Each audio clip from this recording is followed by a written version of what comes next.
do some levering with it, Okay. but if you try to grab it, I still have my 5 fingers against your 2 or 3. Right. So it's easier for me to arrest this from you, and that's kind of where I come from as far as the gripping, as far as logic is concerned. The leveraging that you get Yeah. because of it. Right. I still want the advantage of the puño for striking and levering and doing all that stuff, but I don't want to have the liability of a full grip available to you. Yeah. Right.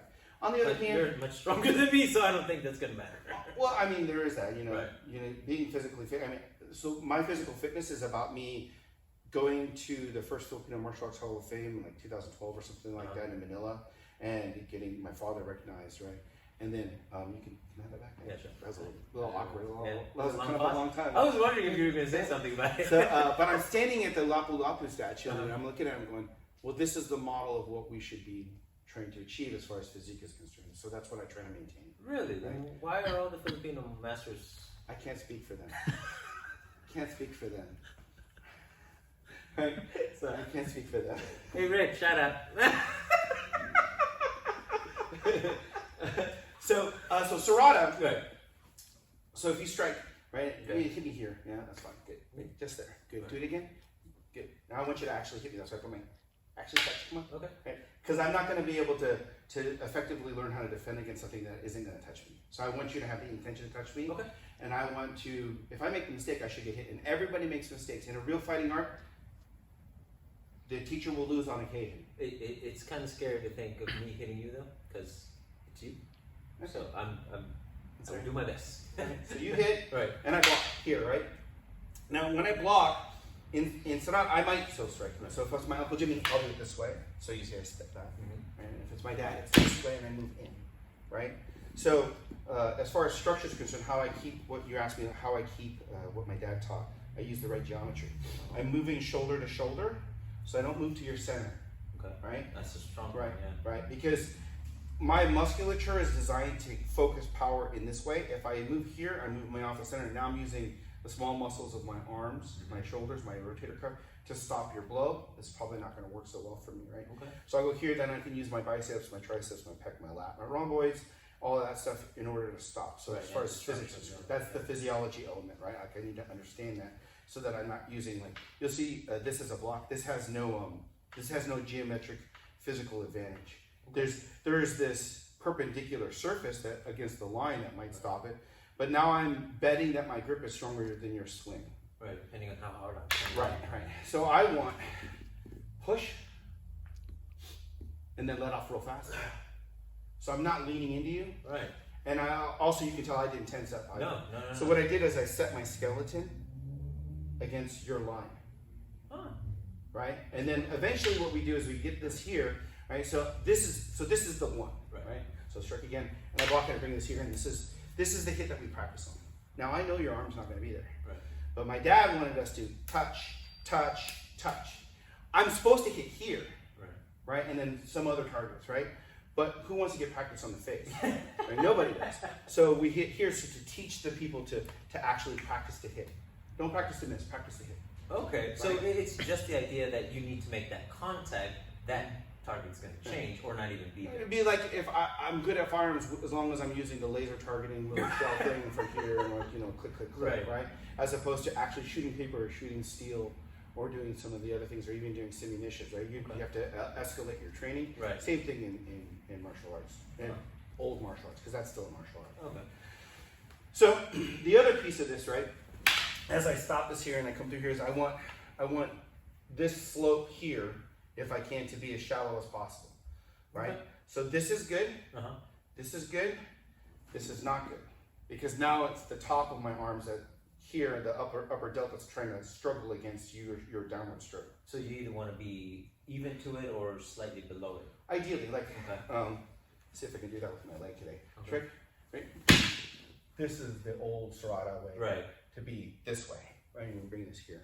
Now, if I do this correctly, so aren't you vulnerable to a trap? Trap me? Okay. Good. Ooh. My stick should be long enough that even though you pin my weapon to my arm, I should still be able to hit you. Nice. Right? Yeah. Does that make sense? So it has to be trained though. Like, I don't The see response that. has to be trained, yes, but the possibility needs to be there in the first place. Okay. Right? Like if this tool is not long enough, then I can't.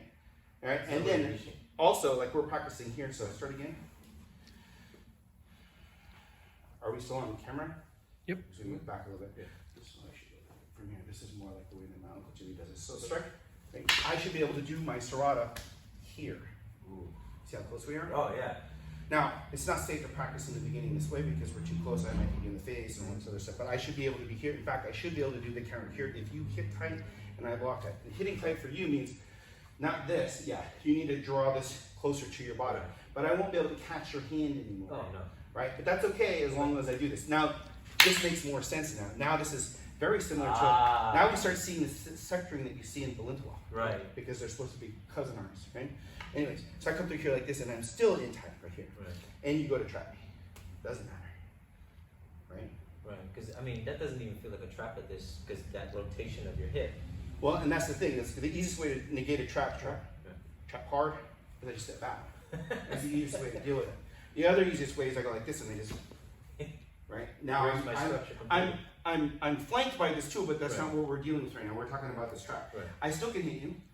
You have your arm here. This arm is spent. That means that you need to spend that arm. Yeah, I need right? to So- bring this. right? You see what I was trying to do? Yeah. So what I tried to do is catch you here, right? Right. Is that a squeal? There's a grunt, huh? It's more of a grunt. Right? Wait, no. Why am I participating in this shit? Stop it! Right? So really what I'm talking about is geometry, right? Right? How do I manage my tool in this space even though it's longer? Right. Right? So sure. I should be able to articulate this tool in this space and not get tangled, even though we're this close. Wow, that's beautiful. I don't know if you caught it on camera. His hand really didn't move from this position here. I stay in his body. Yeah. This is the way that my dad taught us.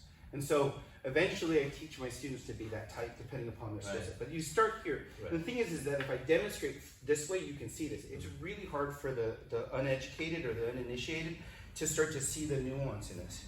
So is this the advancement you're talking about where there becomes a bit more dangerous? The training can get more dangerous, even just in the light training here, because it's a lot close. I've had students like break their teeth and stuff like that because they gave their head.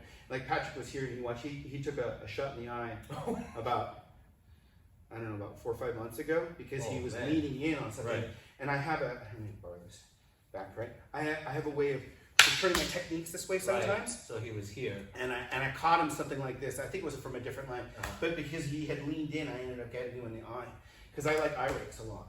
So that's more of an expression as opposed to a standard technique with Right. Serrata. Oh. And so without going through all like the minutia of each counter and technique. So those are some of the things that we try to do. And then I try to do it so that I'm moving less than you, slower than you, and using less energy than you, and still having the most effect. Because I can't guarantee that I'm going to be bigger than you. Right. Right? I can't guarantee that I'm going to be faster than you or younger than you. Only better looking.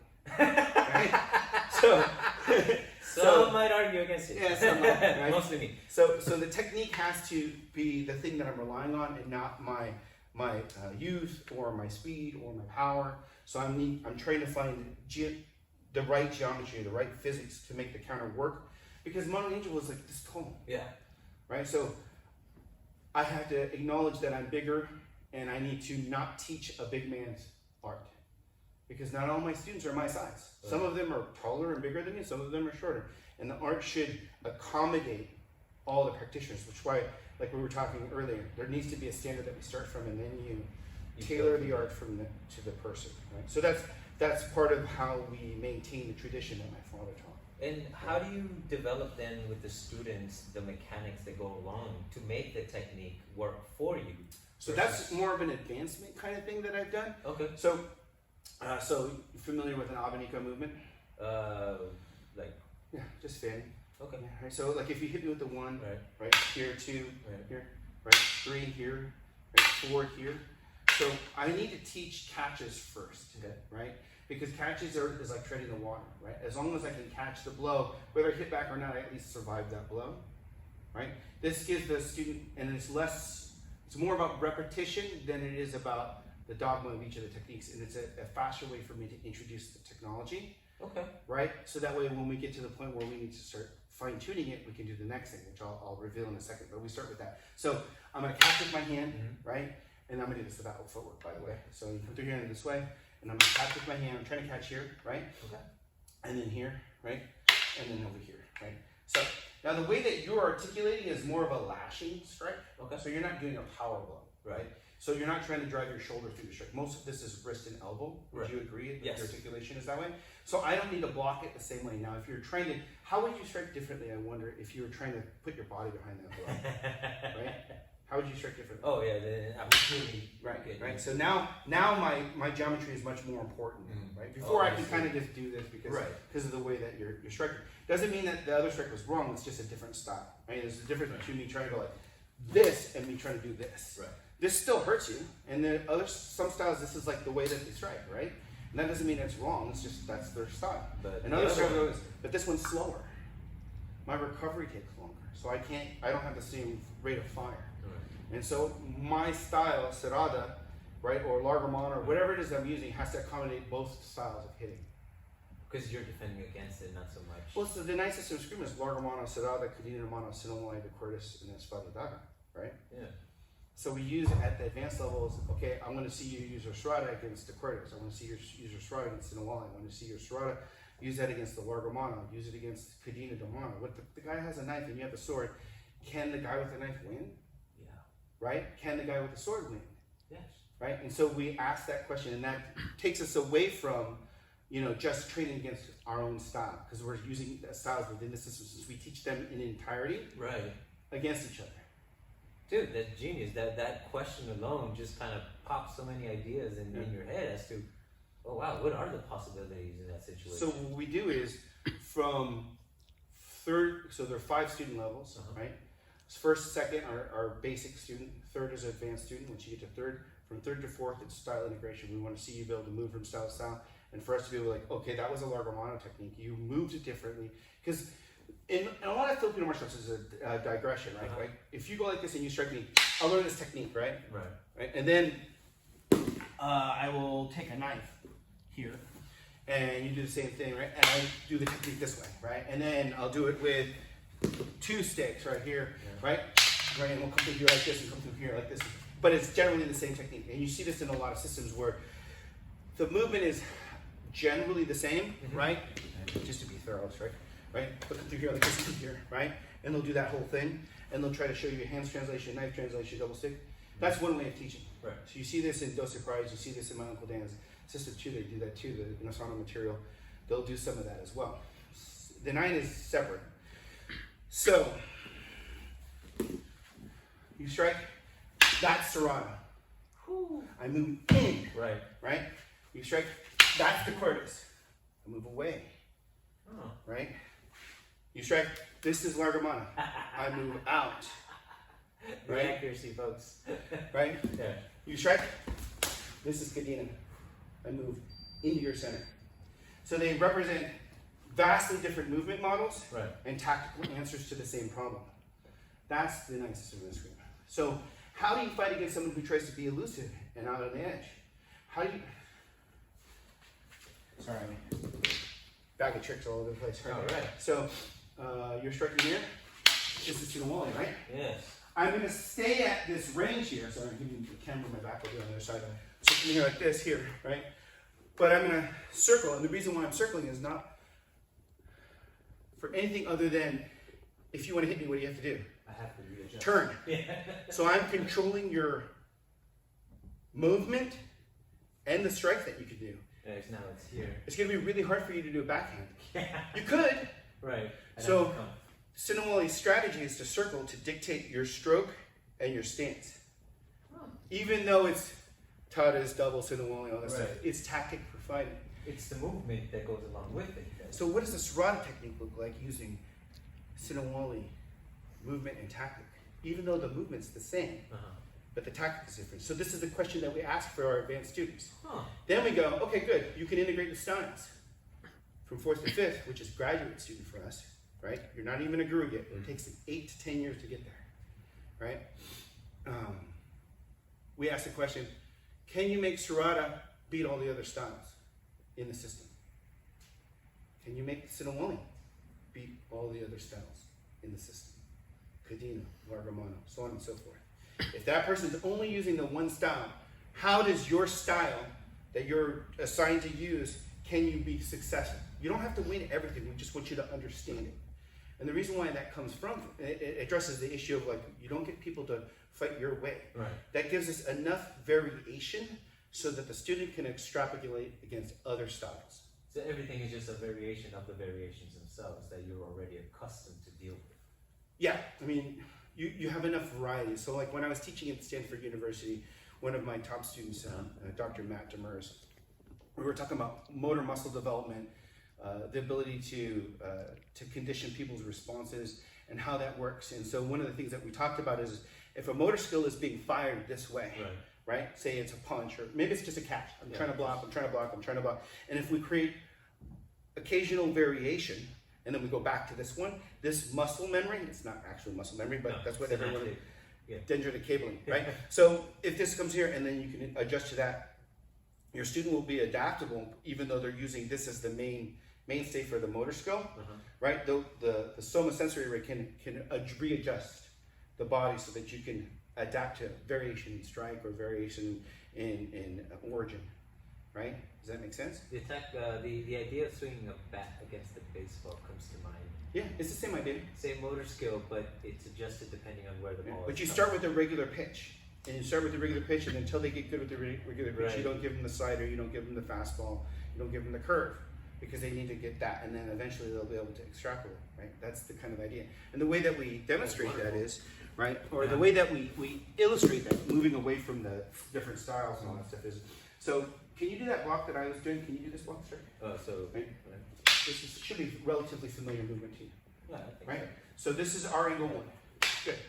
So your step is here, that's fine, but normally the serrano step is not with the right foot, but in, right? Okay. So feel the difference, right? Just bend your knees, right? Bend your knees and sink into your right foot, right? Just stay there. See that? Huh. You didn't have to lean. Yeah. No, most people, what they'll do is you do this, they'll lean in like that, and then now you're susceptible to a fake, Right. because I'll go like this, and then you'll lean in and get out of this, and then just take the back of your head. Right? Does that make sense? Yes. So this is part of what we teach. But what happens when there's variation? Because not everyone strikes the diagonal angle one. Some to you horizontal. So what we have is called an angle step. Right? So you're gonna do the same catch, starting from this position, right? But I'm gonna hit you at the top of the head. Okay. Right? Good. Yeah. Now I'm gonna hit you top of the head, just but over your right eye. Right? Good. Now I'm gonna hit over your left eye. Right. Now I'm going to hit down by your ear. Now I'm going to hit down by your shoulder. Right? Remember, you want to step in that way. Okay. Now at the edge of your shoulder. Good. Now I'm going to change this. I'm going to hit flat at the shoulder. Right? Flat at the neck or the trap, then the ear, then the temple. Good. Now I'm going to hit diagonal at the crown, at the temple, at the base of the neck, at the shoulder. Then we go back to the counter, right? And I'm going to feed you the vanilla 45 degree that we're taught to teach, right? Right? What changed? Because I can feel a quality difference in the way that your instructors, they can't see that. But no, this became, it felt stronger. Stronger. It felt like, oh my God, like I've been doing this a lot because longer. Your brain needs more data to be able to calibrate. So it needs the wrong data to be able to get the right Not data. the wrong data. Oh, just other data. Oh. Because other systems feed other ways, and you're going to be able to block against them. Huh. Right? And that's just one of our settings. I'm not going to show you all the settings. Oh, no, of course I'm not going to give away the... One of the ways that we change variables in the striking. Dude, you could spend years on this. This is, now the way that my father did that was he'd make you train against 20 different people.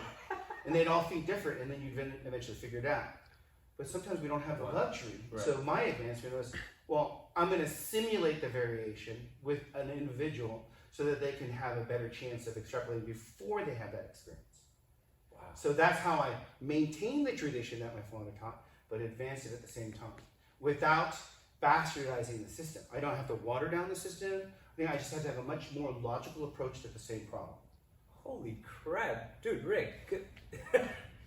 Right? Tell me that was amazing. You know, I love the whole concept of that because it really makes so much more sense.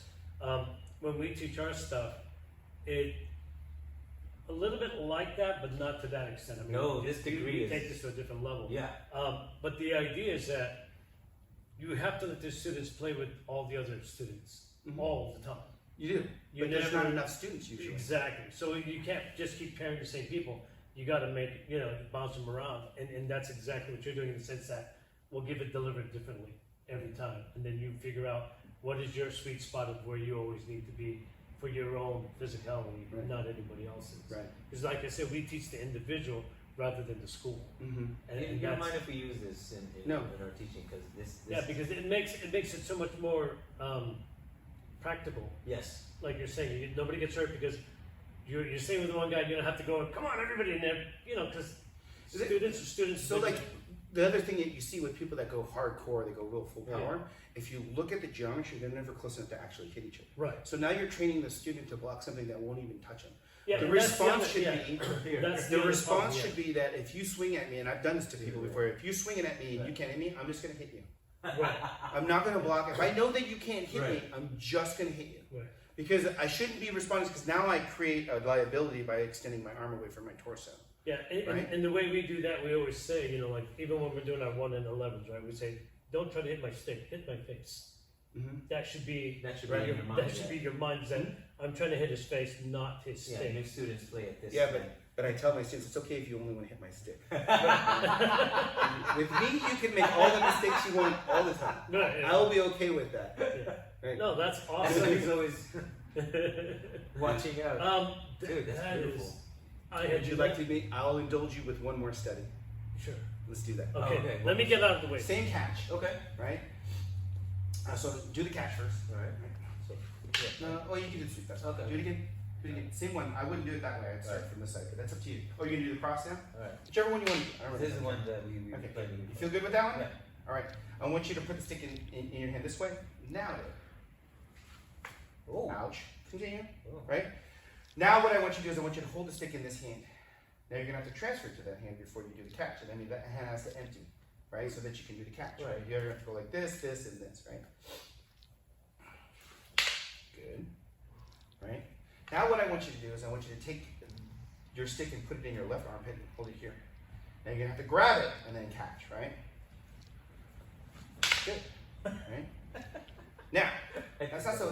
That's pretty easy, right? Yeah, yeah, yeah. Right. Good. So now what I want you to do is I want you to go like this. Okay, pretty good. Now I want you to go to one knee, the stick like this. So you're like this. You're gonna have to. No, whichever way. That actually doesn't matter, right? But you're gonna have to get up and do the whole thing. Good. I prefer you step forward with the right, but that's okay because it's not considered a basic, No, right? it's Now do this. Go back to still that more position natural. again. Right. Now I want you to put the stick right at your side. So it's there, not that far away. You want it to easily in grasp. Right? And everything. Good. Now I want you to do the basic catch. Oh, okay. Right? So you're just here, just like. You had a lot of time that time, didn't you? Felt like you had all the time.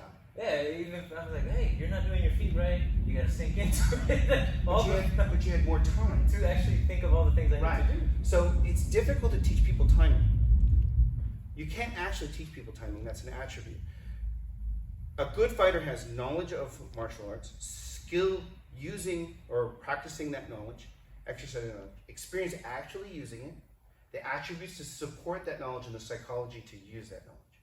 But they have to be willing to fight, right? We're gonna write that down. And now an attribute is not something a teacher gives. A teacher does not give students things that God gave them or creation or evolution gave you already, right? So strength, limberness, right? Youth, vigor, alertness, all of these things are things that you cultivate within yourself. Timing is one of those things. So as an instructor, the only thing I can do is provide an environment where you get to harness your ability to become better at that particular attribute, whether it's lifting weights or developing different kinds of delays that create better timing. Wow. So that's our alternate start steady, and it creates better timing and basic movement, right? So I'm not teaching you a technique. I'm teaching you something that you can take to almost any other art and develop your timing, because it's taking longer for you to do the technique because of, and those are also positions that you might have. Like you're here like this, talking to someone, all of a sudden you need to block it. Or there's something over there, you need to grab it and you need to block it. So you're gonna need to be able to calculate that timing and deployment of the tool if you're gonna use a tool anyways. But you're making the association with the movements you're already familiar with, so then it becomes whatever you have at hand versus, oh, I need to grab my stick every single time. And that's the problem with Filipino martial arts in general, is that most, unless you're like, say, Sayak, right, as a rule, right, and some other systems that are using deployment as a main part of their training, most schools teach with a tool already in their hand, right? Whether it be wushu, kobudo, right, kenjutsu, well, unless they're doing iaido, right? Most of them aren't doing drawing from the tool necessarily. Right? That's probably, I would retract that. Most kenjutsu are doing drawing techniques with their stuff, right? Although iaido is focusing on drawing as part of their techniques. So the Filipinos didn't need to, right? Because most of the scabbards were pinned with bamboo. And they just, I'm just going to hold this thing with the scabbard on, and I'm going to kick you. The scabbard falls apart, and I cut you, right? So there is that. And so, like with the question that you asked earlier about like the grappling, right? Filipino grappling isn't as good as Brazilian jiu-jitsu and stuff like that because we got a knife. I can fish hook, I can eye gouge, I can do all these other things that you're not allowed to do in those things. Right. Which is to say that they can't do it, they just don't practice to, where that's the go-to in a lot of Filipino martial arts, which sometimes is called kinamutai, right? In order for me to facilitate the technique. Which means that I don't have to be as good at the grappling elements specifically. If I can reach your eyeball. Because I can stick a knife in you, right? And I'm less likely to want to be able to grapple, right? Because you can stick a knife in me, or a sword, or whatever it is, or you might buy me. It's not an apples to apples or oranges to oranges kind of comparison. It's a different kind of comparison. Doesn't mean that Brazilian Jiu-Jitsu is lesser or better. They're certainly better at grappling because that's their specialization, right? But it also doesn't mean that Filipino martial arts in general is bad at grappling. Specific schools may not teach grappling at all. Right.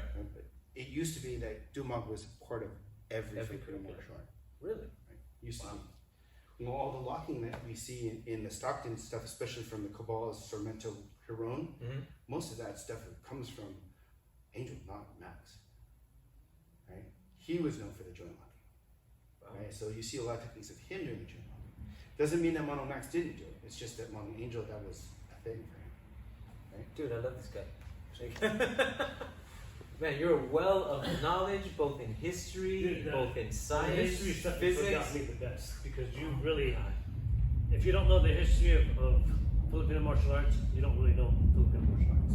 No, I mean, you know the movement. And stuff Yeah, like that. but to me, I always talk about the history during class all the time as to why we do certain things because of what happened back in the old days and blah blah blah.